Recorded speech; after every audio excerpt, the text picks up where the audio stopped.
મોરબી મુકામે ચેરિટી ઓફિસના લોકાર્પણ પ્રસંગે ઘણા સમયથી મોરબીની જનતાની અપેક્ષા પ્રમાણે કે મોરબીની અંદર એક સારું ભવન લોકો માટે ક્યારે ખુલ્લું મુકાય એ ઘણા સમયથી પ્રતિષ્ઠા હાલતી હતી. એના કારણે આજે ચેરિટી ઓફિસને ભવનનું લોકાર્પણ આજે મોરબીની જનતા માટે ખુલ્લું મૂકવામાં આવ્યું છે.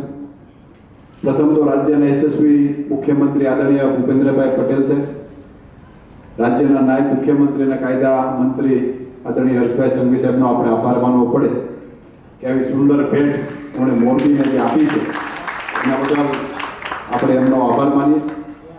2,43,00,000 કરતાં વધારે રકમનું એક સુંદર બિલ્ડિંગનું લોકાર્પણ આજે આપણે કર્યું છે કે આપણા દેશના યશસ્વી વડાપ્રધાન મોદી સાહેબ જે રીતે દેશ માટે કામ કરી રહ્યા છે આપણે પણ બધા એમાં સહભાગી બનવું જોઈએ.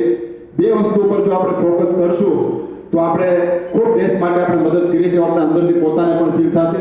ખાસ કરીને સ્વદેશીનો નેમ એ પણ આપણા જીવનની અંદર ઉતારવો જરૂરી છે અત્યારના સમયની અંદર. તો સ્વદેશી વસ્તુ પણ આપણે આપણા જીવનની અંદર જો યુઝ કરવાનું ચાલુ કરશું, સાથોસાથ એક પેડ માં કે નામ એ પણ આપણે દરેક પોતાના માતાનું નામનું એક વૃક્ષ વાવે. રોજબરોજના જે કંઈ ચેરિટીને લગતા કામગીરી ભવનમાં આવીને કરવાનો જે અવસર પ્રાપ્ત થશે એનાથી લોકોની સુખાકારીમાં જે રીતે વધારો થશે એના માટે આદરણીય કૌશિકભાઈ અને સમગ્ર કાયદા વિભાગને હૃદયપૂર્વકના ખૂબ ખૂબ અભિનંદન પણ આપું છું. ગુજરાત રાજ્ય ઉચ્ચ અને તાંત્રિક શિક્ષણ પ્રભારી મોરબી જિલ્લા